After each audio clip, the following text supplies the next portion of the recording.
আপনারা শুনছেন ভৌতিক আসর।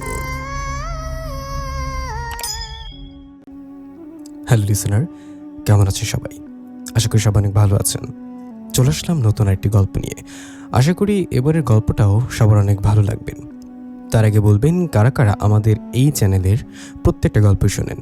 প্লিজ সবাই কমেন্ট বক্সে তাদের নাম আর আমাদের যে গল্পগুলো আপনারা শুনেন সেটা প্লিজ আমাদেরকে জানিয়ে দেবেন। বরাবরের মতো কণ্ঠে আছে আমি ইফতি, আর সম্পাদনার দায়িত্বে আছেন জয়নাল আবেদিন সোহান। চলুন দেরি না করে আজকের স্পেশাল গল্পটি শুরু করা যাক।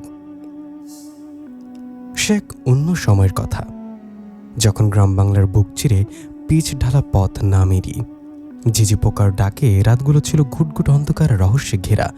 গ্রামে কারেন্ট বা বিদ্যুতের নামগন্ধও ছিল না। হারিকেনের টিমটিমে আলো আর উঠানের কোণে জ্বলা কপির ধোঁয়াই ছিল মানুষের ভরসা। মানুষ তখন তৃষ্ণা মেটাত শ্যাওলা ধরা টলটলে পুকুরের পানি পান করত। এই ছায়া সুনিবিড় গ্রামটির নাম বৌদ্ধগ্রাম। সেই গ্রামেই বাস করে আলাউদ্দিন। বয়সটা খুব বেশি না হলেও এলাকায় ওর নামডাক ছড়িয়ে পড়েছে। আলাউদ্দিনের দাদা ছিলেন ওই অঞ্চলের বাঘা কবিরাজ। লোকে বলতো জগৎ সংসারের এমন কোনো জিনভূত নেই যা তার নখের ডগায় নাচত না। দাদার মৃত্যুর পর সেই উত্তরাধিকার এসে বর্তেছে আলাউদ্দিনের ওপরে। আলাউদ্দিন মধ্যবর্তী ঘরের সন্তান। পৈতৃক ভিটা আর কিছু ধানের জমি দিয়ে দিনকাল ভালোই কাটছিল। কিন্তু রক্তে যার কবিরাজি খেলা করে সে কি আর শান্ত থাকতে পারে?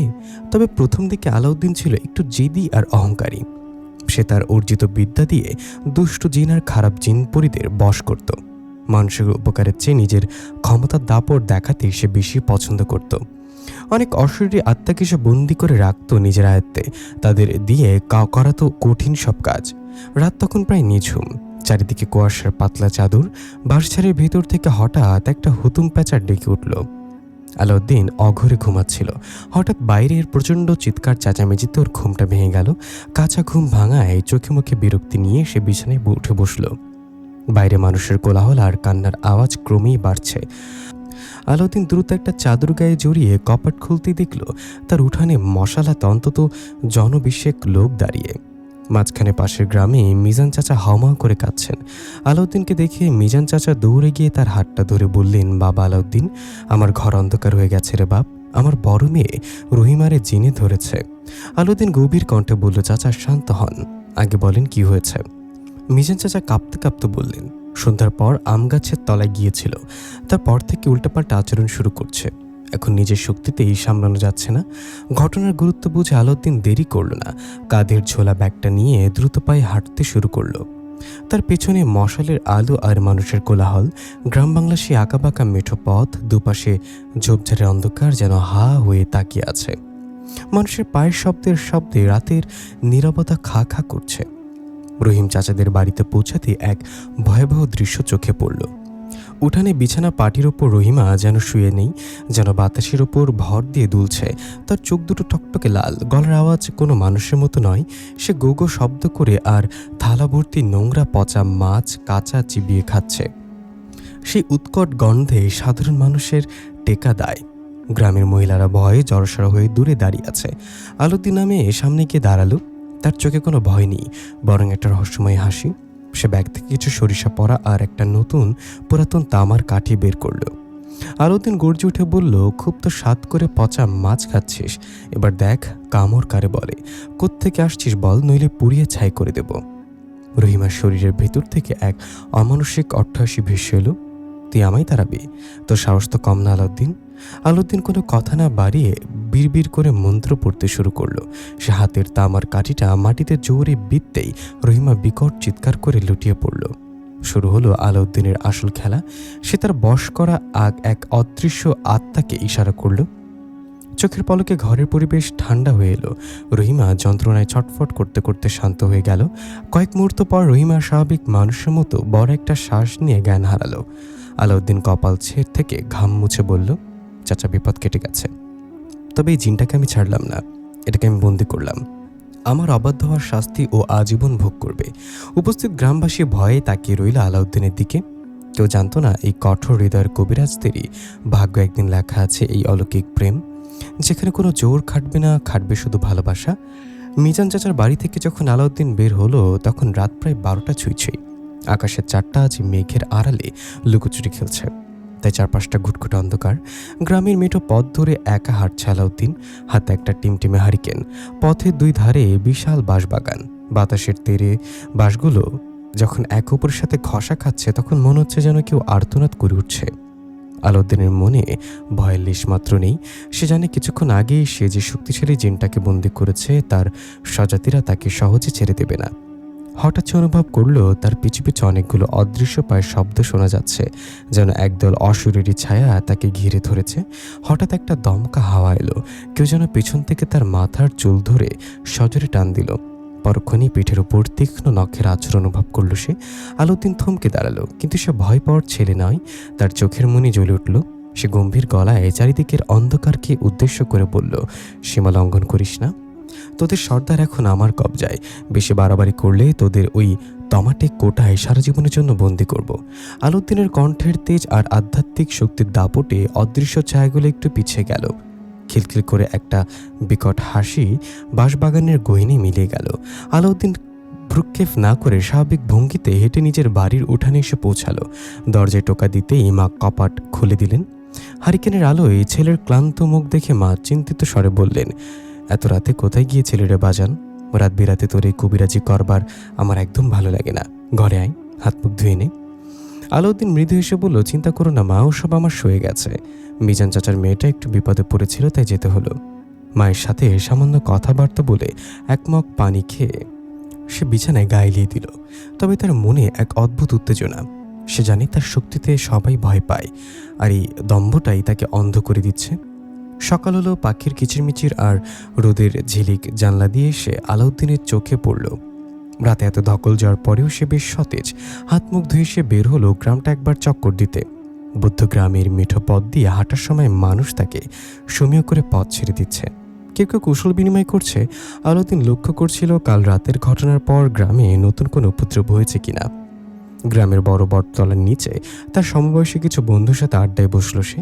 যখন চা বিস্কুট আর গ্রামের গাল গল্পে আড্ডাটা বেশ জমে উঠেছে, ঠিক তখনই মাঝবয়সী এক ভদ্রলোক হন্তদন্ত হয়ে সেখানে হাজির হলেন। তার পরনে বেশ দামি পোশাক, দেখলেই বোঝা যায় তিনি শহরের মানুষ। ভদ্রলোক আলাউদ্দিনের সামনে এসে কাচুমাচু হয়ে দাঁড়ালেন, তার চোখে মুখে চরম আতঙ্ক। তিনি বললেন, বাবা, আপনি কি আলাউদ্দিন কবিরাজ? আমি ঢাকা থেকে আসছি। আমার বড় বিপদ।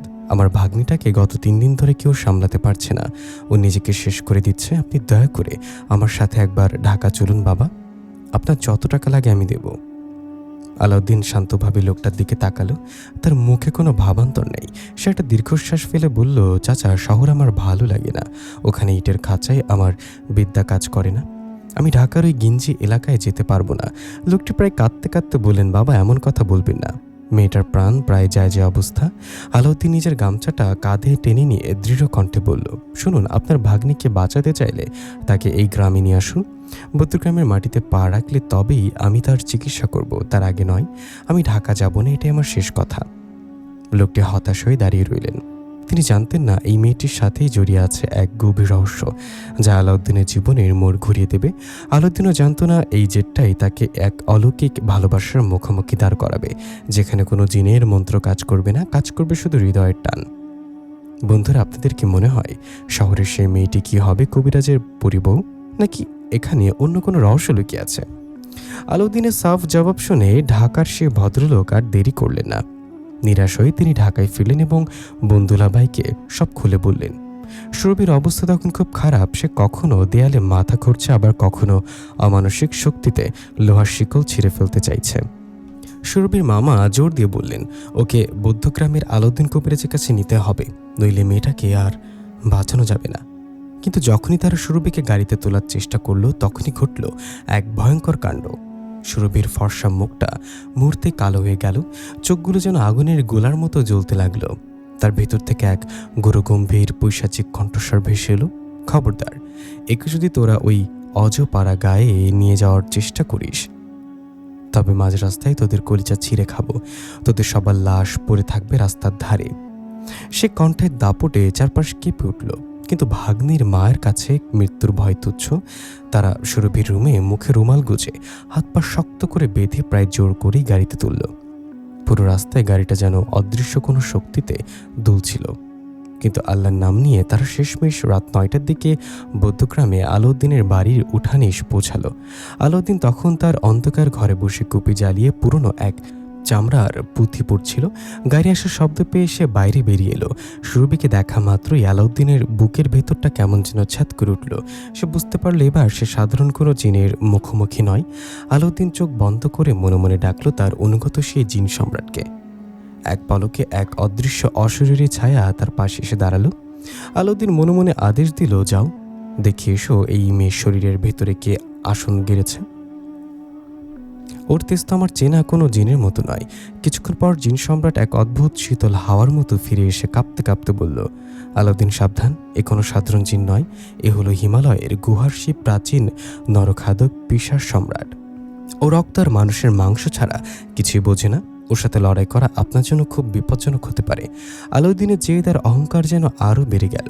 সে তাচ্ছিল্যের হাসি এসে বলল, নরখাদক হোক আর যাই হোক, আলাউদ্দিনের কাছে সম্ভব অসম্ভব বলে কিছু নেই। এই পৃথিবীতে আল্লাহর নামের চেয়ে শক্তিশালী আর কোনো মন্ত্র নেই। সে সুরভির মামাকে আদেশ দিল, ওকে নিয়ে আমার পাশের ওই অন্ধকার ঘরটাতে আসুন, বাইরে বাকিরা থাকুন। সুরভিকে যখন ঘরে আনা হলো তখন সে এক মরণ কামড় দেওয়ার মতো আক্রোশে কাঁপছিল। আলাউদ্দিন ঘরে ধনুচি জেলে চারপাশে ধোঁয়ার আচ্ছন্ন করে দিল। সে সুরভির চোখের দিকে তাকিয়ে কয়েকটা মন্ত্র পড়তে সুরভি অট্টহাসি দিয়ে উঠল। কিরে পিচ্ছি কবিরাজ, আমার সাথে লড়বি তুই? বলে সুরভি এক ধাক্কায় তার হাতের বাঁধন ছিঁড়ে ফেলল। ঘরটা যেন লণ্ডভণ্ড হতে শুরু করলো। সুরভি এক হাত দিয়ে ঘরের কাঠের আলমারিটা ছুঁড়ে মারল। জানলার কাজগুলো চূর্ণ বিচূর্ণ হয়ে গেল। সে এমনভাবে গর্জন করছিল যে পুরো বাড়িটা থরথর করে কাঁপছিল। হঠাৎ সুরভি বাঘের মতো ঝাঁপিয়ে পড়ল আলাউদ্দিনের উপরে। তার ধারালো নখ দিয়ে আলাউদ্দিনের গলায় আঘাত করতে চাইল। আলাউদ্দিন এক চুল ব্যবধান সরে গিয়ে তার হাতের জাপমালা দিয়ে সুরভির কপালে এক জোর আঘাত করল। ঘর তখন ধ্বংসস্তূপ, আসবাবপত্র ভেঙে চুরমার। আলাউদ্দিন বুঝল সাধারণ বিদ্যায় একে কাবু করা যাবে না। সে তার জীবনের শ্রেষ্ঠ এবং শেষ গোপন বিদ্যা প্রয়োগ করার সিদ্ধান্ত নিল। সে নিজের আঙ্গুল চিরে এক ফোঁটা রক্ত আগুনের কুণ্ডলিতে ফেলল এবং এক প্রচণ্ড শক্তিশালী মন্ত্র উচ্চারণ করল। পুরো ঘরটা যেন এক তীব্র নীল আলোয় ভরে গেল। পিশাচ সম্রাট যন্ত্রণায় ছটফট করতে করতে সুরভির দেহ থেকে বেরিয়ে ধোয়ার মতো কুণ্ডলি পাকিয়ে এক ছোট্ট কাচের বয়ামে বন্দী হয়ে গেল। যাওয়ার শেষ মুহূর্তে পিশাচটা ঘর কাঁপিয়ে বলে গেল, আমাকে বন্দি করলে আলাউদ্দিন, মনে রাখিস আমার বোন তোকে কিছুতেই ছাড়বে না। সে যখন আসবে তখন তোর এই দম্ভ ধুলোই মিশিয়ে দেবে। ঘর নিস্তব্ধ হয়ে গেল। সুরভি অজ্ঞান হয়ে মেঝেতে পড়ে রইল। আলাউদ্দিনের কপাল দিয়ে ঘাম আর রক্ত ঝরছে।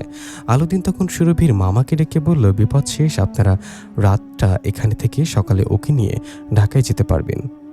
সুরভি সুস্থ হয়ে ওঠার পর তার মামা আর তার বাবা মা যেন নতুন জীবন ফিরে পেলেন। আলাউদ্দিনের হাত ধরে কৃতজ্ঞতা জানিয়ে তারা সুরভিকে নিয়ে ঢাকার পথে রওনা হলো। কিন্তু যাওয়ার আগে সেই নরখাদক পিশাচের শেষ কথাগুলো, আমার বোন তোকে ছাড়বে না, বাতাসে এক বিষাক্ত রেশ রেখে গেল। আলাউদ্দিন সে রাতে নিজের ভাঙা ঘরদয় গুছিয়ে একরাশ ক্লান্তি নিয়ে ঘুমিয়ে গেল। কিন্তু সে জানত না এই ঘুম তার জীবনের সাধারণ কোনো ঘুম হবে না। গভীর রাতে আলাউদ্দিন নিজেকে এক অদ্ভুত মায়াবী জগতে আবিষ্কার করল। সে দেখল সে কোনো এক অচেনা বিশাল বাগানে বসে আছে। চারিদিকে নাম না জানা হাজার হাজার ফুল ফুটে আছে, যেগুলোর ঘ্রাণে মাথা ঝিমঝিম করে ওঠে। বাগানের ওপর দিয়ে বয়ে যাচ্ছে হালকা হিমেল হাওয়া। আলাউদ্দিন দেখল তার হাতে একটা কাঠের কারুকাজ করা বাঁশি। সে কোনোদিন বাঁশি বাজাতে জানত না, অথচ আজ তার আঙ্গুলের জাদুতে এক অলৌকিক সুর বাঁশি থেকে বেরিয়ে আসছে। সেই সুর যেন বাতাসকে স্তব্ধ করে দিচ্ছে। আলাউদ্দিনের একটু দূরে পিঠে ফিরে একজন বসে আছে। তাকে দেখে বোঝা যাচ্ছে সে এক যুবতী নারী। তার পরনের লাল লেহেঙ্গাটা সবুজ ঘাসের উপরে ছড়িয়ে আছে যেন এক টুকরো আগুন। আলাউদ্দিনের ইচ্ছা হলো তার মুখটা দেখার, কিন্তু সুরের মোহে সে যেন আটকা পড়ে আছে। হঠাৎ আলাউদ্দিন বাঁশি সুর থামিয়ে দিল। এক মুহূর্তের নীরবতা, তারপর সে মায়াবী নারী ধীরে ধীরে মুখ ফেরালো। আলাউদ্দিনের চোখের পলক যেন আটকে গেল। সে জীবনে কত সুন্দরী নারী দেখেছে, কিন্তু এ তো মানুষ নয়, এ যেন স্বর্গের কোনো অপ্সরা। মেয়েটির গায়ের রং কাঁচা হলুদের মতো ফর্সা, যেটা অন্ধকার বাগানেও আলো ছড়াচ্ছে। সারা শরীরে হীরা আর সোনার অলংকার ঝলমল করছে। পায়ের গোড়ালি পর্যন্ত লম্বা কুচকুচে কালো চুলগুলো রেশমের মতো বাতাসে উঠছে। তার মাথায় একটি সূক্ষ্ম কারুকাজের হীরের মুকুট, আর ঠোঁট দুটো যেন টকটকে লাল গোলাপের পাপড়ি। হাতে একটি ছোট্ট সোনার রাজদণ্ড। মেয়েটা এক মায়াবী মুচকে হাসিতে বলল, কেন তুমি বাঁশি সুর থামলে কবিরাজ? বাজন আরো কিছুক্ষণ। তোমার বাঁশির সুরে আমার প্রাণটা যে জুড়িয়ে যাচ্ছে, মনটা পাগল পাড়া হয়ে উঠেছে। তার ওই সামান্য হাসিতে মনে হলো বাগানের সব কলি এক মুহূর্তে ফুল হয়ে ফুটল। চারপাশটা যেন এক স্বর্গীয় আলোর উদ্ভাসিত হয়ে গেল। মেয়েটি তখন শূন্যর দিকে তাকিয়ে বলল, সখীরা, তোরা কি দেখছিস? এই মানবী সুর কি তোদের আমার মতো মুগ্ধ করছে না? আলাউদ্দিন অবাক হয়ে থতমত খেয়ে গেল। সে ঢোক গিলে আমতা করে বলল, কে কে কে কে আপনি? আর আমি বা এখানে কেন? আমি তো জীবনে কখনো বাঁশি হাতে নিইনি, তবে আমি এত সুন্দর বাজাই কি করে? মেয়েটি তার টানা টানা হরিণীর চোখে রহস্যের আভা ছাড়িয়ে বলল, সব প্রশ্নের উত্তর সময় মতো পাবে, তবে আজ শুধু এই সুরটুকুই থাক। এই বাগান, এই চাঁদ আর তোমার এই বাঁশি, এগুলো এখন সত্যি। আলাউদ্দিন ব্যাকুলে জিজ্ঞাসা করল, আপনার নামটা কি জানা যাবে? মেয়েটি উত্তর দিল না, শুধু হাসলো। তার সে হাসির শব্দে চারিদিকের আকাশ বাতাস যেন কাঁপতে শুরু করলো। হঠাৎ এক তীব্র আলোর ঝলকানিতে আলাউদ্দিনের চোখ ধাঁধিয়ে গেল। পরক্ষণেই বড় একটা নিঃশ্বাস নিয়ে তার ঘুমটা ভেঙে গেল। আলাউদ্দিন ধরফরিয়ে বিছানায় উঠে বসলো, কপালে বিন্দু বিন্দু ঘাম। সে দেখল সকাল হয়ে গেছে। জানলা দিয়ে রোদ এসে তার চোখে পড়ছে, কিন্তু তার কানেও তখনও সে বাঁশি সুর আর ওই মেয়েটির মায়াবী হাসির শব্দ বাজছে। সে বুঝতে পারলো এটা কোনো সাধারণ শব্দ নয়। আলাউদ্দিন সাথে সাথে তার অনুগত জিন সম্রাটকে ডাকলো। মুহূর্তে ঘরের কোণে এক কুয়াশার মতো ধোয়া জমে জিন সম্রাট হাজির হলো। আলাউদ্দিন গভীর হয়ে বলল, আজ রাতে আমি যে স্বপ্ন দেখেছি তা কোনো সাধারণ স্বপ্ন নয়। আমি এক অপূর্ব সুন্দরী নারীকে দেখেছি, যার হাতে রাজদণ্ড ছিল। যাও, এখনই খুঁজে বের করো কে সে। অনুজগতে সে। আমার স্বপ্নে তার প্রবেশের সাহস হলো কি করে? জিন সম্রাট মাথা নিচু করে বিদায় নিল। কয়েক ঘন্টা পর সে ফিরে এলো, কিন্তু তার চেহারা দেখে মনে হলো সে খুব আতঙ্কিত। সে কাঁপতে কাঁপতে বলল, আলাউদ্দিন, আমাকে ক্ষমা করবেন। আমি অনেক খোঁজখবর নিয়েছি, কিন্তু ওই রূপবতী নারীর কোনো পরিচয় খুঁজে পেলাম না। আমার ক্ষমতা দিয়ে তার ছায়াটুকু ওর ছোঁয়া সম্ভব নয়। সে এমন এক জগতের পরী রানী, যেখানে আমার মতো জিনেদের প্রবেশাধিকার নেই। আলাউদ্দিন স্তব্ধ হয়ে গেল। যে জিন সম্রাট ভয়ঙ্কর সব জিন পরীদের খবর মুহূর্তে এনে দেয়, সে আজ হার মানল। তার মানে কি পিশাচের সেই বনি এই রহস্যময় নারী, যার রূপের কাছে তাকে তার কবিরাজ বিদ্যা আজ ফিকে হয়ে আসছে? সারাটা দিন আলাউদ্দিনের ঘরের মধ্যে দিয়ে কেটে গেল। সে শুধু একটা কথাই ভাবতে লাগলো, সেই নারীটিকে। তার মনে দুইটা চিন্তা, সেই নারীটি কি তার ভয়ঙ্কর কোনো শত্রু যে মায়াবী রূপে এসেছে, নাকি সেই নারীটি নরখাদক পিশাচের বোন কেসে? তার সাথে থাকা এত শক্তিশালী জিন সম্রাট হয়েও সে নারীর খোঁজ আনতে পারল না। দিন পেরিয়ে সন্ধ্যা হলো। আলাউদ্দিন তার বারান্দায় বসে এক মনে চিন্তা করছিল সে নারীটির কথা। ঠিক তখনই তার পাশের বাড়ির মালিনা চাচি দৌড়ে এসে আলাউদ্দিনের হাতটা ধরে বলল, বাবা, তুমি এক্ষুনি আমার সাথে চলো, আমার ছেলেটা জানি কি হয়েছে। মালিনা চাচির কথা শুনে আলাউদ্দিন দৌড়ে তার বাড়িতে গেল। গিয়ে দেখে তার ছেলেটা অনেক লম্বা একটা তাল গাছের আগায় বসে আছে। আলাউদ্দিন অনেক চেষ্টা করেও তাকে তাল গাছের আগা থেকে নামাতে পারছে না। হঠাৎ করে আলাউদ্দিনের নাকে সেই মিষ্টি সুগন্ধি ঘ্রাণ ভেসে আসলো, যা সে গত রাতে সেই বাগানে পেয়েছিল। বাতাসের গতি যেন বাড়তে লাগলো। কেউ একজন আলাউদ্দিনের কানে ফিসফিস করে বলল, সাহায্য লাগবে নাকি কবিরাজ? আলাউদ্দিন কিছুই বুঝতে পারছে না। সে শুধু বলছে, কে তুমি? আমার সামনে আসো, এই সুগন্ধি তো আমার চেনা। বাতাসের ফিসফিসানিতে আলাউদ্দিন শুনতে পেল কে যেন মিষ্টি সুরে বলছে, আমি যে হই, সাহায্য লাগবে কিনা সেটা বল। কেউ কিছু বুঝতে পারলো না। আলাউদ্দিন চুপে চুপে বলল, হ্যাঁ, সাহায্য লাগবে, একটু সাহায্য কর। তখনই হঠাৎ করে বাতাসের গতি অনেক বাড়তে লাগলো। গ্রামবাসীরা কিছু দেখতে পাচ্ছিল না, এত বাতাস ছিল। ঠিক তখনই হঠাৎ করে তালগাছটা ব্যাক হয়ে নিচের দিকে নেমে আসলো। মালিনা চাচির ছেলেটা যখন তালগাছ থেকে নামলো, তখন সে আর আগের মানুষ নেই। সে থরথর করে কাঁপতে কাঁপতে আলাউদ্দিনের ডান পাশে শূন্য বাতাসের দিকে তাকিয়ে ক্ষমা চেয়ে পালিয়ে গেল। গ্রামের মানুষ ধন্য ধন্য করে উঠল, কিন্তু আলাউদ্দিন জানতো আজ সে নিজে কিছু করেনি। তার জায়গায় কাজ করেছে এক অদৃশ্য মায়া। আলাউদ্দিন যখন বাড়ির পথে হাঁটা শুরু করলো, তখন এক অদ্ভুত কাণ্ড ঘটল। সে অনুভব করলো তার ঠিক পাশ দিয়ে কেউ একজন হাঁটছে। তার গায়ের সেই মাতাল করা সুগন্ধটা আলাউদ্দিনের নাকে বারবার আসছে। হঠাৎ সেই মিষ্টি কণ্ঠের ফিসফিসানি ভেসে এলো, কি কবিরা সাহেব, আপনার দমবাজ কোথায় গেল? আমার সাহায্য ছাড়া ওই পিশাচকে তো নামাতে পারতেন না। আলাউদ্দিন থমকে দাঁড়ালো। চারিদিকে কেউ নেই, শুধু মেঠো পথের ধুলো উঠছে। সস্থির হয়ে বলল, আপনি কে? কেন আমার পিছু নিয়েছেন? দয়া করে আমার সামনে আসুন। আড়াল থেকে কথা বলা কোনো বীরের কাজ নয়। অদৃশ্য থেকে খিলখিল করে একটা হাসির শব্দ ভেসে এলো। মনে হলো যেন হাজারটা কাচের চুড়ি একসাথে বেজে উঠল। সে মায়াবী নারী বলল, আমি আপনার বীরত্ব দেখে আসিনি কবিরাজ, আমি আপনাকে অনেক ভালোবেসে ফেলেছি। আপনার ওই তেজ, আপনার ওই জেদ আমার মন কেড়ে নিয়েছে। আপনি কি আমার এই ভালোবাসা গ্রহণ করবেন? আলাউদ্দিনের বুকটা ধক করে উঠল। যে কবিরাজ কোনোদিন নারীর দিকে চোখ তুলে তাকায়নি, আজ এক অশরীরী আওয়াজে তার পা কাঁপছে। সে নিজেকে সামলে নিয়ে বলল, আগে আমার সামনে আসো, তারপর বলবো ভালোবাসি কিনা। আমি তো জানি না তুমি পরী নাকি ডাইনি। পরিচালনা আমি অনেক দেখেছি, আমাকে ধোঁকা দেওয়া সহজ নয়। কথা শুনে বাতাসে একটা চনমনে ভাব খেলে গেল। পরীটা যেন একটু অভিমানী সুরে বলল, এত সাহস আপনার? আমি ডাইনি কিনা সেটা নিজ চোখে দেখে নেবেন। ঠিক আছে কবিরাজ সাহেব, আজ রাত 12টার সময় গ্রামের ওই পুরনো পুকুর ঘাটে আসবেন। আমি সেখানে আপনার জন্য অপেক্ষা করব। যদি হিম্মত থাকে তবে আসবেন। আলাউদ্দিন কিছু বলার আগে সুগন্ধটা মিলে গেল। চারপাশ আবার আগের মতো নিস্তব্ধ। আলাউদ্দিন দ্রুত পায়ে বাড়িতে ফিরল, কিন্তু তার মনের ভেতর ঝড় বয়ে যাচ্ছে। সময়টা যেন আর কাটতেই চায় না। মা খেতে ডাকলেন, কিন্তু আলাউদ্দিনের মুখে খাবার রুচে না। সে শুধু জানলার দিকে তাকিয়ে আকাশের দিকে চেয়ে আছে। কখন রাত 12টা বাজবে। বৌদ্ধ গ্রামের আকাশটা গভীর অন্ধকার হলো। বাঁশঝাড়ের ছায়াগুলো উঠানে অদ্ভুত সব নকশা তৈরি করছে। আলাউদ্দিন তার বিছানায় ছটফট করছে। যে মানুষটা এতদিন জিনপরীকে বন্দি করে নিজের গোলাম বানিয়ে রাখত, সে আজ নিজে এই পরীর মায়ের কয়েদি হইয়া গেছে। তার মনে বারবার একটা প্রশ্ন ঘুরছে, কে নারী? সে কি সত্যি তাকে ভালোবাসে, নাকি এটা পিশাচ সম্রাটের কোন নতুন চাল? রাত যত গভীর হচ্ছে, আলাউদ্দিনের হৃদস্পন্দন তত বাড়ছে। তার মনে হচ্ছে আজকের এই রাত 12টা তার জীবনের সব হিসাব নিকাশ পাল্টে দেবে। ঘড়ির কাঁটা নেই, কিন্তু বাতাসের ঝাপটা বলে দিচ্ছে সময় ঘনিয়ে আসছে। আলাউদ্দিন উঠে দাঁড়ালো। তার ঝোলা ব্যাগটা আজ নিল না। আজ সে কবিরাজ হয়ে নয়, আজ সে এক সাধারণ প্রেমিক হয়ে পুকুর ঘাটের দিকে রওনা হলো। রাত তখন গভীর। বৌদ্ধগ্রামের চারপাশ নিঝুম অন্ধকারে ডুবে আছে। মাঝে মাঝে শুধু ঝিঝি পোকার ডাক, আর দূরে কোন এক ভয়ঙ্কর আওয়াজ রাতের নিস্তব্ধতা ভাঙছে। গ্রামের মানুষ তাকে অঘরে ঘুমাচ্ছে, কিন্তু আলাউদ্দিনের চোখে এক ফোঁটা ঘুম নেই। তার বুকের ভেতরটা যেন কামড়ের হাঁপড়ের মতো ধুকপুক করছে। আর সে তার তিলক কপাটি যে বা কোনো মন্ত্রের জোর নিয়ে বের হয়নি, আর সে চলেছে এক অজানা মোহের টানে। আলাউদ্দিন যখন বাড়ির পেছনে মেঠো পথ ধরে পুকুরের ঘাটের দিকে হাঁটা শুরু করলো, তখন কুয়াশার পাতলা চাদর সারা গ্রামকে ঘিরে ধরেছেন। পুরনো পুকুর ঘাটটা গ্রাম থেকে একটু দূরে। চারিদিকে বড় বড় বট আর শ্যাওলা গাছের জঙ্গল। লোকে বলে ওদিকে রাতে জিনের আসর বসে, কিন্তু আজ আলাউদ্দিনের মনে কোনো ভয় নেই। তার মনে শুধু সে মায়াবী কণ্ঠের গুঞ্জন। পুকুর ঘাটে পৌঁছাতে আলাউদ্দিন থমকে দাঁড়ালো। কি অপরূপ সেই দৃশ্য! দিনের বেলা সেই শ্যাওলা ধরা জরাজীর্ণ পুকুর ঘাট যেন আজ মায়াবী কোনো রাজপ্রাসাদের রূপ ধরেছে।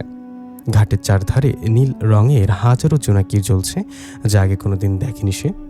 আর সেই টলটলে পুকুরের পানি মাঝখানে ফুটে আছে বিশাল এক রক্তজবা পদ্ম, যা থেকে এক আশ্চর্য আলো বিচ্ছুরিত হচ্ছে। হঠাৎ সেই মাতাল করার সুগন্ধটা আবার তীব্র হয়ে উঠল। আলাউদ্দিন দেখল ঘাটের একদম শেষ সিঁড়িতে পানির উপরে পা ঝুলিয়ে বসে আছে এক নারী। তার পরনের লাল লেহেঙ্গাটা পানির উপর ছড়িয়ে আছে, আর পানির স্পর্শে তার পায়ের সোনার মলগুলো থেকে টুংটাং মিষ্টি আওয়াজ আসছে। তার দীর্ঘ রেশমি চুলগুলো পিঠ বেয়ে কোমর ছড়িয়ে পানিতে ভাসছে। আলাউদ্দিন কয়েক পা এগিয়ে গিয়ে খুব সাবধানে ডাকলো, আপনি কি এসেছেন? মেয়েটি ধীরে ধীরে উঠে দাঁড়ালো। তারপর বাতাসের গতিতে আলাউদ্দিনের দিকে ঘুরে তাকালো। হারিকেনের টিমটিমে আলো ও চাঁদের জ্যোৎস্না, কোনো কিছুরই প্রয়োজন নেই তাকে দেখার জন্য। তার নিজের শরীর থেকে এক স্নিগ্ধ নুরানি আলো বেরোচ্ছে। আলাউদ্দিনের মনে হলো তার হৃদস্পন্দন এক মুহূর্তের জন্য থমকে গেছে। স্বপ্নে দেখা সেই মুখটাই আজ বাস্তবে তার সামনে। সেই টানা টানা হরিণী চোখ, সে ডালিমের দানার মতো ঠোঁট, আর কপালে হীরের মুকুটের রাজকীয় দ্যুতি। মেয়েটি মায়াবী হেসে বলল, ভয় পাচ্ছেন কবিরাজ সাহেব? নাকি বিশ্বাস হচ্ছে না যে আপনার সামনে কোনো ডাইনি নয়, এক পরী দাঁড়িয়ে আছে?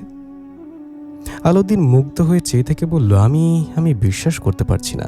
আপনি এত সুন্দর, কিন্তু কেন আমার মতো এক সাধারণ মানুষের জন্য আপনি 7 আসমান ছেড়ে এই পুকুর ঘাটে এসে বসলেন? মেয়েটি এক ধাপ এগিয়ে এলো। তার গায়ের অলংকারের ঝংকার আলাউদ্দিনের কানকে মোহবিষ্ট করে ফেলল। সে ধীর গলায় বলল, ভালোবাসার কোনো কেন নেই কবিরাজ। আমি আপনাকে সেই দিন থেকে চিনি যেদিন আপনি প্রথম আপনার দাদুর সেই পুরনো পুঁতি হাতে নিয়েছিলেন। আপনার সাহস, আপনার বীরত্ব আমাকে মুগ্ধ করেছিল, কিন্তু আপনার ওই অহংকারটাই ছিল আমার পথের কাঁটা। তাই আজ আপনাকে হার মানাতে আমার সামনে আসতে হলো। আলাউদ্দিনের গলার স্বরে বুঝে এলো। সে বলল, আমি তো আপনার নামটাও জানি না। পরীর ঠোঁটে এক দুষ্ট মিষ্টি ভরা হাসি ফুটে উঠল। সে বলল, আমার নাম কথা। আমি কোহেফ কাফ নগরের শাহজাদি। কথার নামে সেই পরী আলাউদ্দিনের চোখের দিকে তাকিয়ে বলল, এখন বলুন কবিরাজ সাহেব, আপনি কি আমার এই ভালোবাসা কবুল করবেন? মনে রাখবেন, আমার হাত ধরা মানে এক অনন্ত রহস্যের পথে পা বাড়ানো, যে পথে সুখ আছে কিন্তু বিপদও কম নয়। আলাউদ্দিন এক মুহূর্ত ভাবল, সে জানতো না পিশাচ সম্রাটের সেই হুমকি আর এই পৃথিবীর প্রেম সব মিলিয়ে তার জীবনটা এক গোলক ধাঁধে ঢুকে যাচ্ছে।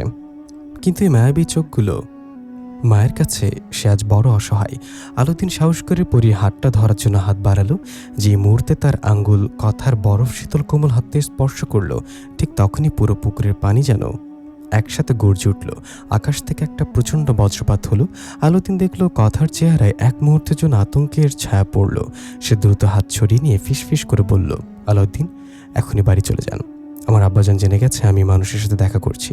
আজ রাতটা খুব বিপদের। আপনি এখান থেকে দৌড়ে পালান, কেউ যেন আপনার ছায়া ও না পায়। মুহূর্তের মধ্যে চারিদিকে সে জোনাকি আলো নিভে গেল। ঘন কালো অন্ধকারে ঢেকে গেল চারপাশ। কথা মিলে গেল বাতাসের সাথে। আলাউদ্দিন একা দাঁড়িয়ে রইল সেই শ্মশান সমান নিস্তব্ধ পুকুর ঘাটে। তার কানে শুধু বাজছে একটা নাম, কথা। পুকুর ঘাটে সে রহস্যময় রাতের পর থেকে আলাউদ্দিনের জীবনটা থমকে গেছে।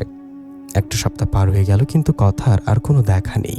সে মায়াবী সুগন্ধ, সেই ফিসফিসানি কণ্ঠস্বর, সব যেন হঠাৎ করে হারিয়ে গেছে। আলাউদ্দিন এখন ছায়ার মতো নিজের বাড়িতে ঘুরে বেড়ায়। গ্রাম থেকে কত লোক তাকে ডাকতে আসে।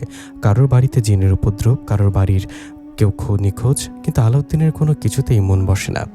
সে শুধু জানলা দিয়ে তাকিয়ে থাকে শূন্য আকাশের দিকে, আর মনে মনে ডাকে সে নাম, কথা।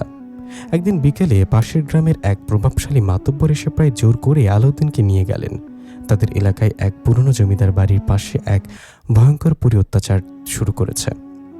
যে সেখানে যাচ্ছে সে রক্তবমি করে মারা যাচ্ছে। আলাউদ্দিন অনিচ্ছা সত্ত্বেও সেখানে গেল। জমিদার বাড়ির ভাঙা দালানে পা রাখতেই এক পচা লাশের গন্ধ আলাউদ্দিনের নাকে এলো। হঠাৎ বাতাস ভারী হয়ে উঠল। ও সামনে এসে দাঁড়ালো অপরূপ সুন্দরী ও ভয়ঙ্করী এক পরী। ও চোখগুলো আগুনের মতো জ্বলছে। এই প্রথম আলাউদ্দিন বুঝতে পারল সে জীবনের সব থেকে বড় বিপদের মুখোমুখি। তার কোনো মন্ত্রই এই পরীর উপর কাজ করছে না। পরীটা খিলখিল করে হেসে উঠল, আলাউদ্দিন, তুই আমার ভাইকে বন্দি করেছিস, আজ তোকে ছিঁড়ে খাবো আমি। আমার নাম মোহিনী, সে নরখাদক পিশাচের বোন। তোর মরণ আজ আমার হাতেই লেখা। মোহিনী তার লম্বা নখওয়ালা হাত দিয়ে আলাউদ্দিনের টুটি চেপে ধরল। আলাউদ্দিনের দম বন্ধ হয়ে আসছে, চারপাশ ঝাপসা হয়ে যাচ্ছে। ঠিক তখনই এক অলৌকিক আলোয় পুরো দালানটা সাদা হয়ে গেল। মোহিনী যন্ত্রণায় আর্তনাদ করে আলাউদ্দিনকে ছেড়ে দিল।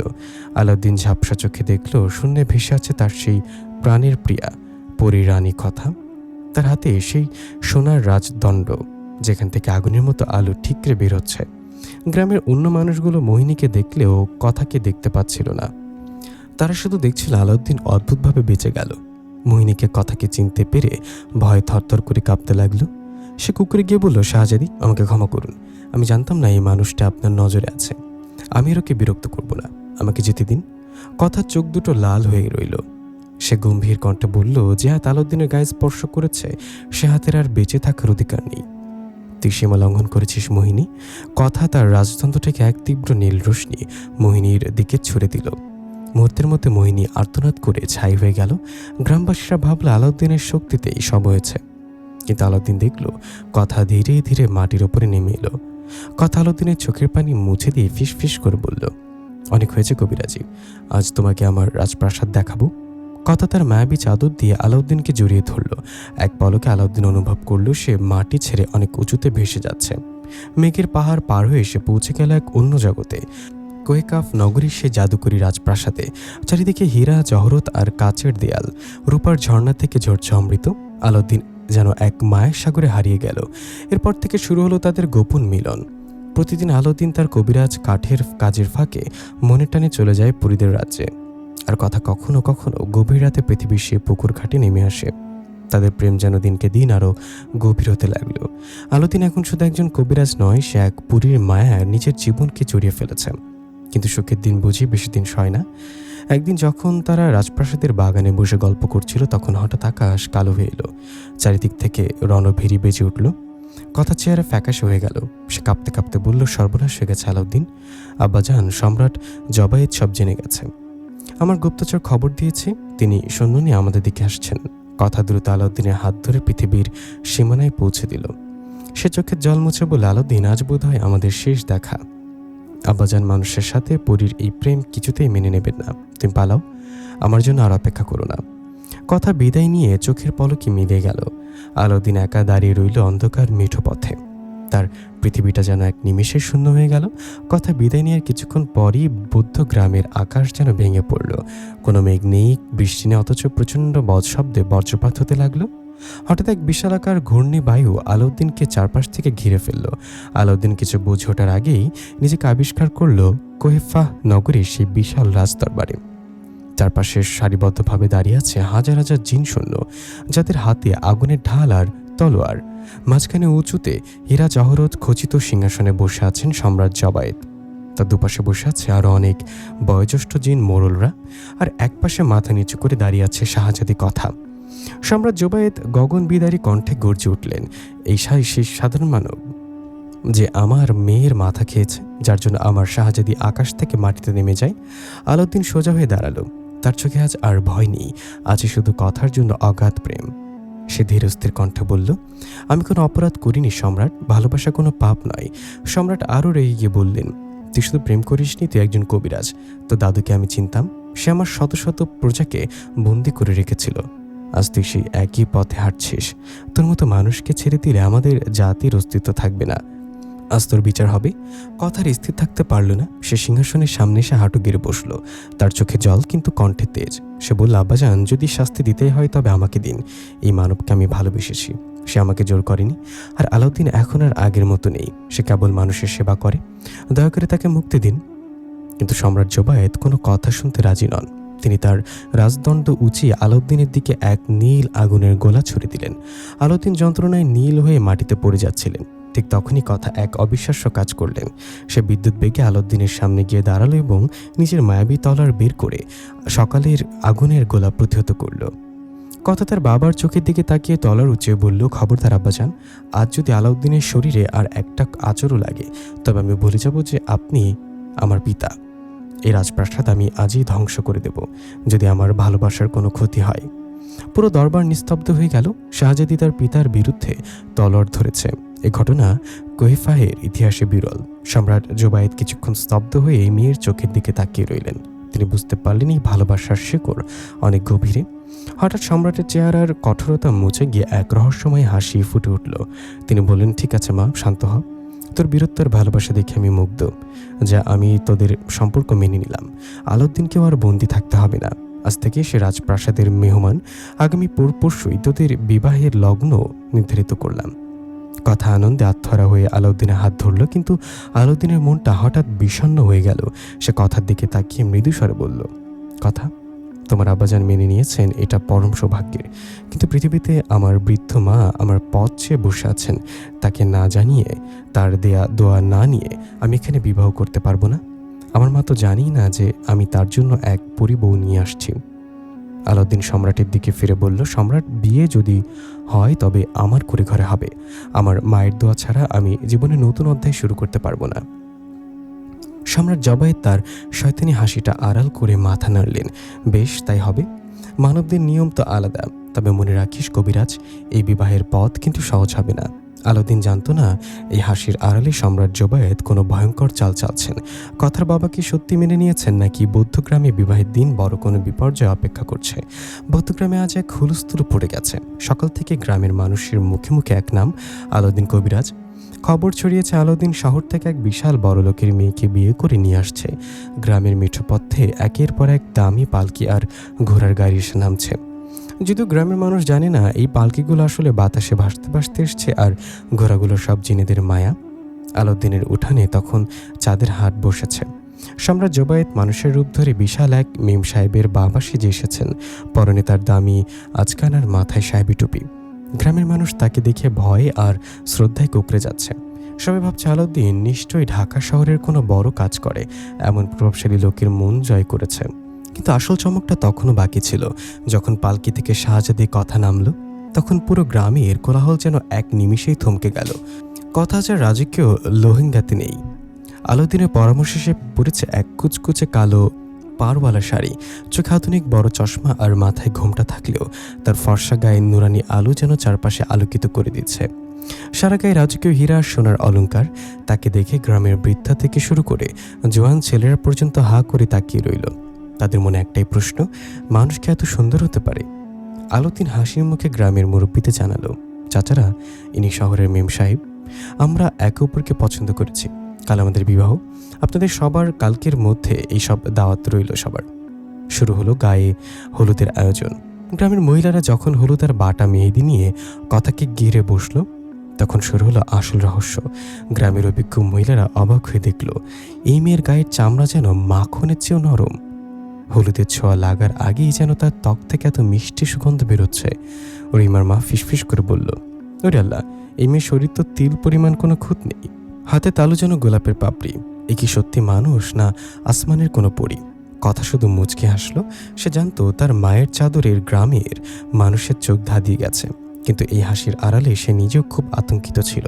কারণ সে দেখেছে তার বাবার চোখের সেই বিষাক্ত চাহনি সম্রাট জোবায়ের ছদ্মবেশে থাকলেও তার ক্রোধ পুরোপুরি দমে যায়নি।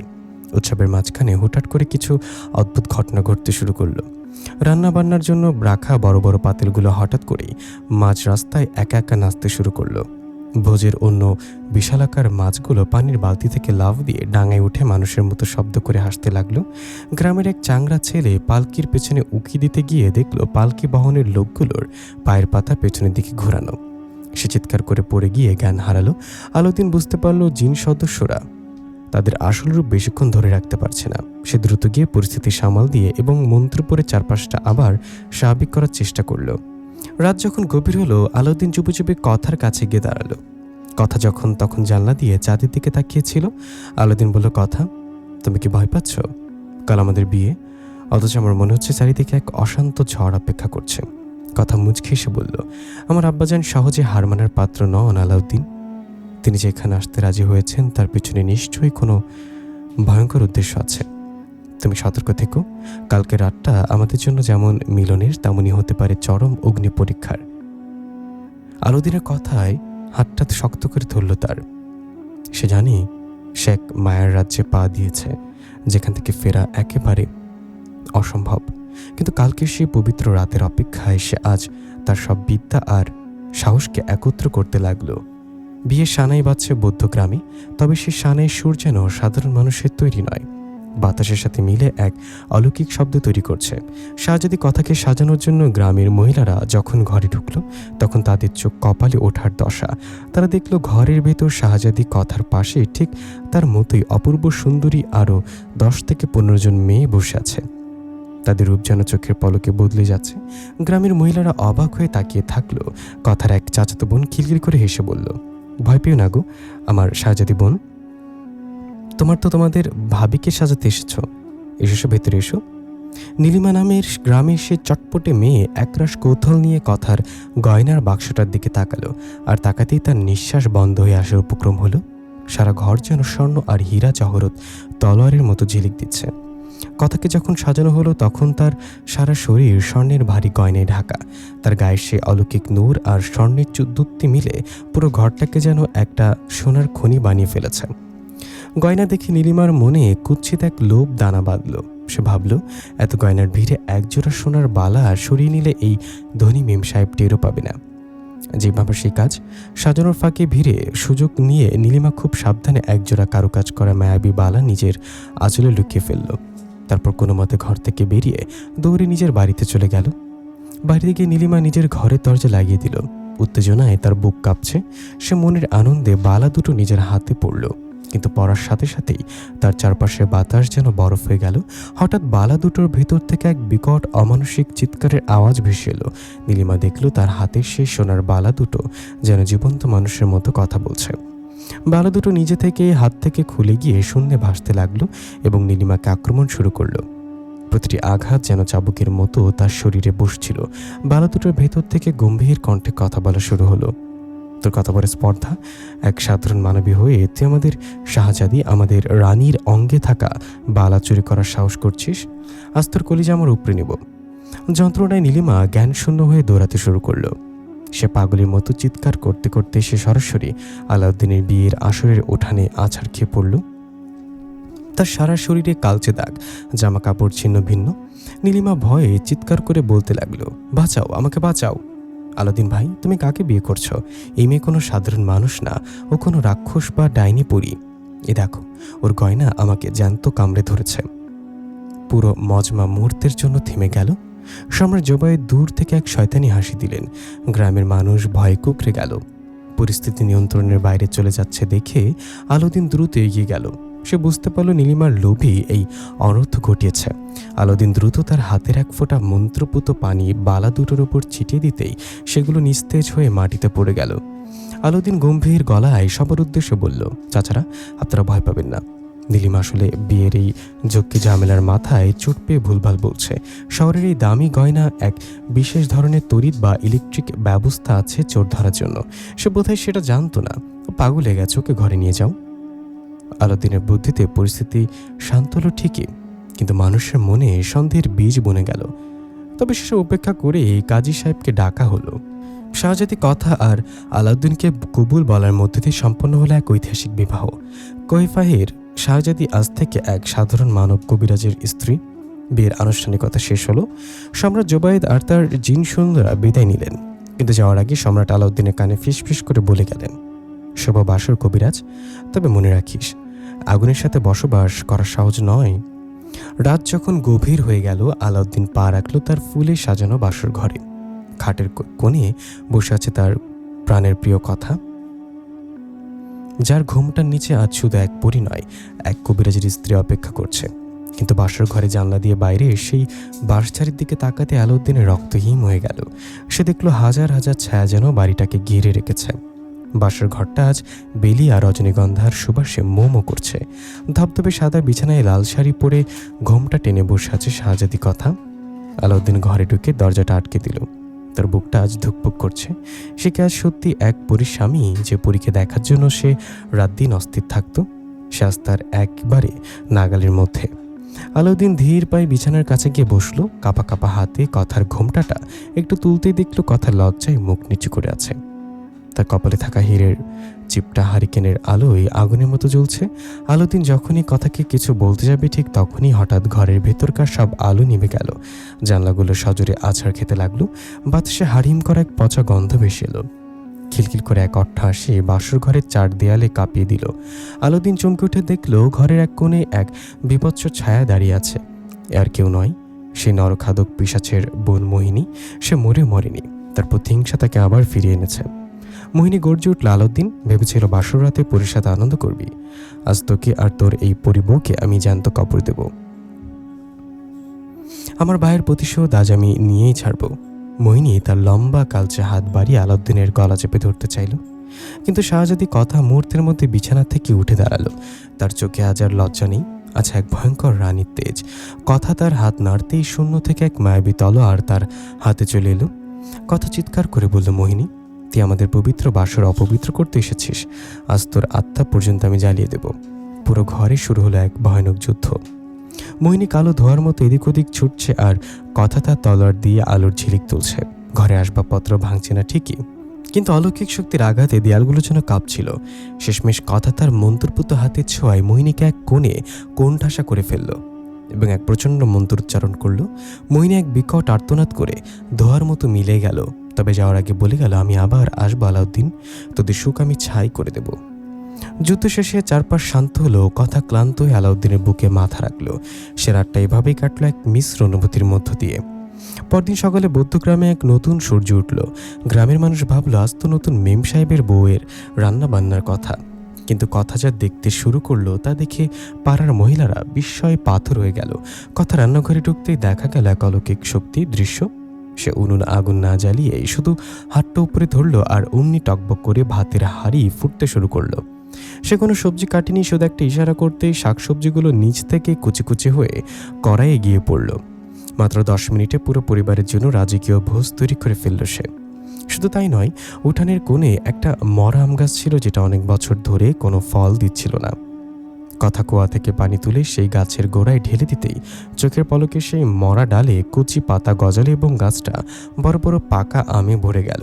গ্রামের লোকজন উঠানে ভিড় করে এই দৃশ্য দেখে বলতে লাগলো, আলাউদ্দিনের বউ তো কোনো মেম সাহেব না, এ তো নিশ্চয়ই কোনো মায়াবিনী। আলাউদ্দিনের মা তো অবাক। তিনি বললেন, বৌমা, তুমি এত তাড়াতাড়ি সব কাজ কিভাবে করলে? কথা শুধু মিষ্টি হেসে বলল, মা, আমাদের শহরের সব কাজ এমনই দ্রুত হয়। আলাউদ্দিন দূর থেকে দাঁড়িয়ে হাসছিল। সে জানে তার স্ত্রী সাধারণ কেউ নয়, কিন্তু মোহিনীর সেই শেষ হুমকিটা তার মাথায় বারবার ঘুরছে। বিপদ কি তবে সত্যি কেটে গেছে, নাকি এটা ঝড়ের আগের নীরবতা? বৌদ্ধগ্রামে গত কয়েকদিন ধরে এক অদ্ভুত নিস্তব্ধতা বিরাজ করছে। কথা জাদুকরি হাতের ছোঁয়ায় মরা গাছের ফল ধরা আর নিমিষে রান্নাবান্নার কাণ্ড দেখে মানুষের মনে যে ভক্তি জন্মেছিল, মোহিনী সেটাকে সন্দেহ রূপ দিতে শুরু করলো। মোহিনী জানতো সরাসরি শাহজাদির কথার সাথে শক্তি সে পারবে না, তাই সে ধরল এক দ্রুত চাল। সে গ্রামের মানুষের মনের ওপর বশীকরণ আর ভয়ের জাল বিছিয়ে দিল। রাত নামলে গ্রামের গোয়ালঘরের গরুগুলো ভয়ের স্বরে চিৎকার শুরু করে। সকালে দেখা যায় পুকুরের সব মাছ মরে ভেসে উঠেছে। কিন্তু সবচাইতে ভয়ঙ্কর ঘটনা ঘটল তখনই, যখন গ্রামের ছোট ছোট বাচ্চারা একসাথে এক অদ্ভুত জ্বরে আক্রান্ত হলো। তারা সন্দেহ করছে, বকছে আর বলছে, শহরের ওই মেম সাহেব আমাদের কলিজা খেতে আসছে। ওই আলাউদ্দিনের বউ গ্রামে আসার পর থেকে যত সব অলৌকিক কাহিনী ঘটছে। মোহিনী ছদ্মবেশে গ্রামের কুয়োর পাড়ে হাটে বাজারে রটিয়ে দিল। আলাউদ্দিন যাকে বিয়ে করে এনেছে সে কোনো সাধারণ মানুষ নয়, সে একজন রক্তচোষা ডাইনি। নিজের রূপ ধরে রাখার জন্য সে গ্রামের শিশুদের আয়ু কেড়ে নিচ্ছে। ওই যে মরা গাছের ফল ধরেছে, ওটা তো শুভ লক্ষণ নয়, ওটা হলো অমঙ্গলের চিহ্ন। গ্রামের মানুষ মোহনীয় মায়ায় অন্ধ হয়ে গেল। যে কথাকে তারা লক্ষ্মী মনে করেছিল তাকে এখন সন্দেহের চোখে দেখতে লাগলো। একদিন সকালে একদল গ্রামবাসী লাঠি সোটার মশাল নিয়ে আলাউদ্দিনের বাড়ির উঠানে এসে হাজির হলো। তাদের নেতৃত্বে ছিল মাতব্বর চাচা, যার চোখে মুখে মোহনীর বশীকরণের লাল আভা। মাতব্বর চাচা চিৎকার করে বলল, আলাউদ্দিন, তুই আমাদের বিপদে ফেলেছিস। তোর এই ডাইনি বউ আসার পর থেকে গ্রামে অশুভ নজর লেগেছে। হয় ওকে গ্রাম থেকে বের করে দিয়ে, না হলে আমরা তোর ঘর জ্বালিয়ে দেব। আলাউদ্দিন ঘর থেকে বেরিয়ে অবাক হয়ে বলল, আপনারা সব কি বলছেন চাচা? কথা তো আপনাদের কত উপকার করেছে। ঠিক তখনই ভেতর থেকে মোহিনী এক বৃদ্ধার রূপ ধরে বলে উঠল, উপকার নয় রে পাগল, ওটা ছিল টোপ। আমাদের বিশ্বাস অর্জন করে এখন গ্রামের রক্ত চুষছে। দেখিস না ও কেমন করে চোখের পলকে রান্না করে? কোনো মানুষ কি তা পারে? কথা ঘরের ভেতর থেকে সব শুনছিল। তার চোখে পানি চলে এলো। সে বুঝতে পারলো এটা মোহিনীরই কোনো নোংরা চাল। কথা ধীর পায়ে বাইরে বেরিয়ে এলো। তাকে দেখে ভিড়টা আরও উত্তেজিত হয়ে উঠল। কথা শান্ত গলায় বলল, আমি আপনাদের কোনো ক্ষতি করিনি, আমি শুধু আপনাদের ভালো চেয়েছি। কিন্তু গ্রামের মানুষের কানে তখন মোহিনীর মন্ত্র বাজছে। কেউ একজন পাথর ছুঁড়ে মারল কথার দিকে। আলাউদ্দিন দ্রুত সামনে এসে সেই পাথর নিজের গায়ে নিল। আলাউদ্দিনের কপাল ফেটে রক্ত গড়িয়ে পড়ল। নিজের স্বামীর রক্ত দেখে শাহজাদির কথার ভেতরের তেজ জেগে উঠল। তার চোখ দুটো মুহূর্তের জন্য নীল হয়ে উঠল। সে হাতের তালু মুঠো করতেই আকাশ মেঘলা হয়ে গেল। দিনের আলো যেন নিভে এলো। কথা গর্জে উঠে বলল, তোরা যার কথায় নাচছিস সে তোদের বন্ধু নয় মোহিনী। সামনায় মানুষের পেছনে লুকিয়ে আমার সাথে লড়াই করছিস না? কথা সে অমানসিক কণ্ঠস্বর শুনে গ্রামবাসী ভয়ে পিছিয়ে গেল। তখনই গ্রামের এক কোণে এক পৈশাচিক হাসি শোনা গেল। মোহিনী তার আসল বিভৎস রূপে বটগাছের ওপর আবির্ভূত হলো। সে হেসে বলল, দেখলি তো গ্রামের মানুষ, এই মেয়ে মানুষ নয়। দেখ ওর তেজ, ও এখনই তোদের সবাইকে ভস্ম করে দেবে। গ্রামের মানুষ এখন কার কথা বিশ্বাস করবে? একদিকে মোহিনীর মায়া আর অন্যদিকে কথার সত্যকার ভালোবাসা। আলাউদ্দিন রক্তাক্ত অবস্থায় দাঁড়িয়ে দেখল তার গ্রাম আর তার ভালোবাসা উভয় এখন ধ্বংসের মুখে। মোহিনী তখন এক ভয়ঙ্কর তলোয়ার বের করে কথার দিকে ঝাঁপিয়ে পড়ল। মোহিনীর উৎপাত সামলাতে না সামলাতে আলাউদ্দিনের জীবনে নেমে এলো আরও বড় বিপদ। সম্রাট জবায়েত কোনোভাবেই মেনে নিতে পারছিলেন না যে তার রাজকন্যা এক সাধারণ মানুষের কুঁড়ে ঘরে দিন কাটাবে। তিনি মুখে মধুর হাসি মেখে একদিন বৌদ্ধগ্রামে হাজির হলেন। বললেন, মা কথা, জামাই কিনে আমাদের রাজ্যে চল। নতুন জামাইকে রাজকীয় আপ্যায়ন না করলে আমার সম্মান থাকে না। কথার মনে সন্দেহ থাকলেও বাবার অবাধ্য হতে পারল না। আলাউদ্দিন ভাবল শ্বশুরবাড়ির সাথে সম্পর্ক ভালো হওয়া দরকার। তারা কোহে কাফ নগরীতে গেল। প্রথম দুদিন আলাউদ্দিনকে রাজভোগে খাওয়ানো হলো, হীরা জহরতের বিছানায় থাকতে দেয়া হলো। কিন্তু 3 দিনের দিন সকালেই ঘটল বিপর্যয়। ঘুম থেকে উঠে কথা দেখলো ঘর খালি। পুরো প্রাসাদে খোঁজ করা হলো, কিন্তু আলাউদ্দিনের কোনো হদিস নেই। সম্রাট জবায়েত গম্ভীর মুখে বললেন, হয়তো তোর স্বামী মানুষের পৃথিবীর মায়া কাটাতে না পেরে পালিয়ে গেছে। কথা বুঝতে পারলে এটা তার বাবারই কোনো কারসাজি। কোনো মানুষের সাধ্য নেই এই জিন রাজ্য থেকে পালিয়ে যাওয়া। সে নিরাশ হয়ে আবার পৃথিবীতে ফিরে এলো। এদিকে আলাউদ্দিনের মা ছেলের কোনো খবর না পেয়ে প্রায় পাগল। কথা সহ্য করতে পারল না। সে তার শাশুড়ির হাত ধরে কেঁদে ফেলে বলল, মা, আমাকে ক্ষমা করবেন, আমি আসলে কোনো মানুষ নই। আমি কোহে কাফের এক শাহজাদি পরী। আপনার ছেলে অনেক বড় বিপদে পড়েছে। আমার বাবা তাকে লুকিয়ে ফেলেছেন। শাশুড়ি মা প্রথমে চমকে গেলেও ছেলের প্রাণের মায়ে নিজেকে সামলে নিলেন। তিনি জানতেন আলাউদ্দিনের মামাতো বোন তিশা খুব বুদ্ধিমতী মেয়ে। তিশাকে খবর দেওয়া হলো। তিশা যখন বাড়িতে পৌঁছালো তখন ফুপু তাকে সব কথা খুলে বললেন। ফুপু তিশার হাত ধরে বললেন, মা, আমার ছেলেকে তুই ছাড়া কেউ বাঁচাতে পারবে না। পুরীতে জাদুর সাথে মানুষের বুদ্ধির আর সাহস মেলাতে হবে। তিশা কিছুটা অবাক হলেও বড় ভাইয়ের বিপদের কথা শুনে নিজের ভয়কে জয় করল। কথা তখন তিশার চোখের দিকে তাকিয়ে বলল, তিশা, আমার জাদুর শক্তি আর তোমার মানুষের তীক্ষ্ণ বুদ্ধি, এই দুই মিলে আমাদের আলাউদ্দিনকে খুঁজে বের করতে হবে। পথ খুব কঠিন। কোহিকাফের রাজদরবারে আমার বাবা এক ভয়াবহ গোলক ধাঁধা তৈরি করে রেখেছেন।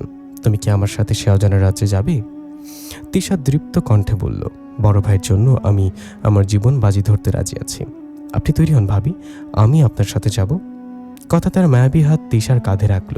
এক নিমিষে সারা ঘর নীল আলোয় ভরে গেল। বৌদ্ধগ্রামের সেই সাধারণ উঠান থেকে তারা দুজনে বাতাসের উপর ভর দিয়ে অদৃশ্য হয়ে গেল। তিশার চোখ তখন বিস্ময়, আর কথার মনে স্বামীর জন্য হাহাকার। তারা চলেছে কোহিকাফের সেই রহস্যময় গোলক ধাঁধার দিকে, যেখানে সম্রাট জোবায়েদ এক ভয়ঙ্কর মরণ ফাঁদ পেতে রেখেছেন। কোহিকাফ নগরীর প্রবেশপথে দাঁড়িয়ে তিশার বুকটা দুরু দুরু কাঁপছিল। মেঘের ওপর দিয়ে হাঁটা অদ্ভুত সব উড়ন্ত প্রাণী আর আগুনের পাহাড় দেখে সে ভয়ে কথার হাত শক্ত করে ধরল। কথা তিশার মাথায় হাত বুলিয়ে বলল, ভয় পেও না তিশা, ভাইয়ের বিপদের কথা ভাবো। কোহিকাফের কোনো জিনপুরি আমার আব্বাজানের মাথার মুকুটে স্পর্শ করতে পারে না। ওটা করতে গেলে তারা ছাই হয়ে যাবে, কিন্তু একজন শুদ্ধ হৃদয়ের মানুষ তা অনায়াসে করতে পারে। আর এই মুকুটটা সারাতে পারলেই আব্বাজানের জাদুশক্তি এক মুহূর্তের জন্য স্তব্ধ হয়ে যাবে। তখন আমার আলাউদ্দিনের হদিস পাবো। কথা তার জাদুশক্তি ঘুরিয়ে তিশাকে একটা ছোট্ট জোনাকি পোকার সামনে করে সমান করে দিল। তিশা এখন ছোট্ট একটা উড়ন্ত মানবী।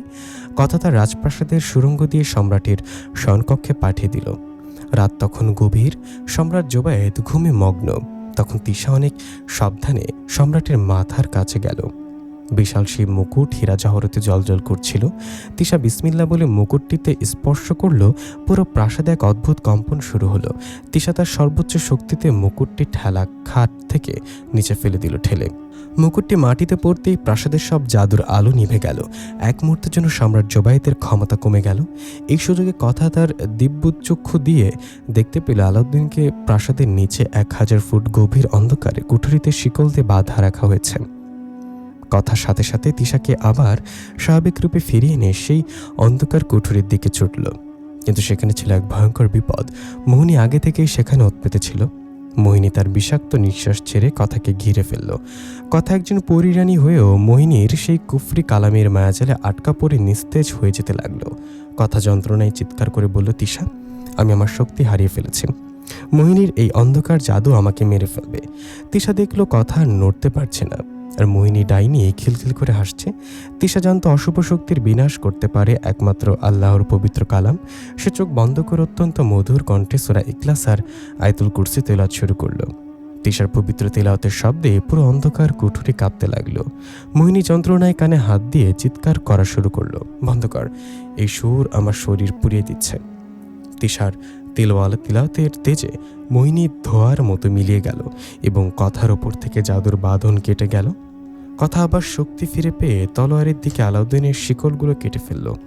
আলাউদ্দিন তখন মৃতপ্রায়, কিন্তু তিশা আর কথার মুখ দেখে সে ফিরে পেল নতুন জীবন। কথা জানত সম্রাট জেগে উঠলে আর রক্ষা নেই। সে দ্রুত তিশা আর আলাউদ্দিনকে তার ডানার নিচে আড়াল করে এক নিমেষে পৃথিবী অভিমুখে যাত্রা করল। সম্রাট জোবায়েদ জেগে ওঠার আগেই তারা বুদ্ধগ্রামের সেই পরিচিত উঠানে এসে পৌঁছালো। আলাউদ্দিনের মা তার ছেলেকে ফিরে পেয়ে কান্নায় ভেঙে পড়লেন। তিশার বীরত্ব আর কথার ত্যাগের কথা শুনে পুরো পরিবার আজ এক নতুন বন্ধনে আবদ্ধ হলো। কিন্তু কথা জানতো তার বাবা এই অপমান সহ্য করবেন না। কোহিকাফের সাথে পৃথিবীর এই লড়াই কি তবে শুরু হলো? তিশা, কথা আর আলাউদ্দিন যখন গ্রামে ফিরে এলো তখন বুদ্ধগ্রামের চেহারা পাল্টে গেছে। কথার পরিচয় এখন আর কারোর কাছে গোপন নেই। সবাই জেনে গেছে আলাউদ্দিনের রূপবতী মেম সাহেব আসলে কোহিকাফের এক ভয়ঙ্কর পরিপ্রাণী। ভয়ে কেউ কিছু বলে না ঠিকই, কিন্তু আড়ালে আড়ালে সবাই কানাঘুষা করে। কথা অবশ্য ওসব গায়ে মাখে না। সে তিশাকে নিজের বোনের মতো আগলে রাখে আর পরম মমতায় শাশুড়ির সেবা করে। তিশাও বেশ কয়েকদিন ধরে ওদের বাড়িতে আছে, যেন এই পরিবারের এক অংশ। কিন্তু এই শান্তি ছিল ঝড়ের আগের নীরবতা। হঠাৎ বৌদ্ধগ্রামে এক বিপদ নেমে এলো। গভীর রাতে গ্রামের তরুণ ছেলেরা যেন স্বপ্নের ঘোড়া ঘুরে হাঁটতে শুরু করে। তারা কারোর ডাক শোনে না, কারো বাধা মানে না। পরের দিন সকালে গ্রামে সেই পুরনো পুকুর ঘাটে তাদের নিথর দেহ পাওয়া যায়। শরীর রক্তশূন্য ফ্যাকাশে। একদিন, 2 দিন, 3 দিন লাশের সংখ্যা বাড়তে লাগলো। চতুর্থ দিন রাতে গ্রামের এক মুরব্বী দেখলেন তার ছেলে একইভাবে ঘর থেকে বেরিয়ে যাচ্ছে। তিনি নিঃশব্দে ছেলের পিছু নিলেন। পুকুর ঘাটে পৌঁছে তার রক্ত হিম হয়ে গেল। তিনি দেখলেন চাঁদের আলোয় দাঁড়িয়ে আছে আলাউদ্দিনের স্ত্রী কথা। তার চোখ দুটো টকটকে লাল, আর সে তার তীক্ষ্ণ দাঁত দিয়ে ছেলেটির ঘাড় থেকে রক্ত চুষে খাচ্ছে। পরের দিন সকালেই পুরো গ্রামে আগুন জ্বলে উঠল। ডাইনি কথাকে গ্রাম থেকে তাড়াও, এই চিৎকারে আকাশ বাতাস প্রকম্পিত হলো। একদল উন্মত্ত গ্রামবাসী লাঠিসোঁটা আর দাবুটি নিয়ে আলাউদ্দিনের বাড়িতে চলে এলো। আলাউদ্দিন তিশাকে নিয়ে ঢাল হয়ে দাঁড়ালো, কিন্তু কেউ শুনল না। তারা কথাকে উঠানে টেনে হিঁচড়ে নিয়ে এলো। যে যার হাতে যা ছিল তা দিয়ে এই কথাকে আঘাত করতে শুরু করলো। কথা যন্ত্রণায় কুঁকড়ে যাচ্ছিল। সে কাঁদতে কাঁদতে বলল, আপনারা আমাকে বিশ্বাস করুন, ওই কাজ আমি করিনি। ওটা মোহিনীর মায়া। সে আমার রূপ ধরে আমাদের সন্তানদের মারছে আমাকে ফাঁসানোর জন্য। কিন্তু মানুষের ঘৃণা আর মোহিনীর মায়াবিক বশীকরণের সামনের কথার সত্য আজ মূল্যহীন। আলাউদ্দিন চিৎকার করে বলল, চাচারা থামুন, ও আমার স্ত্রী, ও কখনো এমন কাজ করতে পারে না। কিন্তু উন্মত্ত গ্রামবাসী আলাউদ্দিনকেও ধাক্কা দিয়ে সরিয়ে দিল। ঠিক সেই মুহূর্তে আকাশ কালো হয়ে গেল। এক প্রচণ্ড ঘূর্ণিঝড় পুরো গ্রামকে তছনছ করে দিতে লাগলো। আকাশ চিরে নেমে এলো এক অজেয় তেজ। সম্রাট জোবায়েদ তার বিশাল জিন বাহিনী নিয়ে মাটির পৃথিবীতে আবির্ভূত হলেন। নিজের আদরের শাহজাদির এক লাঞ্ছনা দেখে তার অহংকারী পিতা আর স্থির থাকতে পারল না।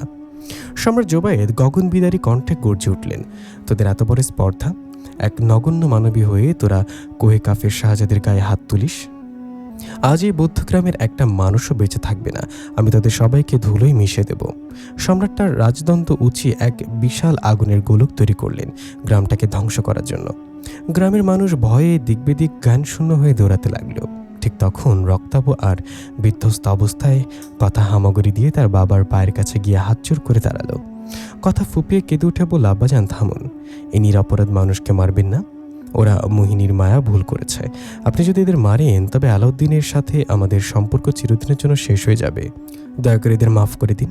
মেয়ের এই করুণ আর্তনাদ দেখে সম্রাটের হাতের আগুনের গোলা নিভে গেল। তিনি ধীর পায়ে মেয়ের কাছে গিয়ে দাঁড়ালেন। তার পাথরের মতো হৃদয় আজ প্রথমবারের মতো মোমের মতো গলে গেল। তিনি বুঝতে পারলেন মায়ের বাঁধন জাদুর চেয়ে শক্তিশালী।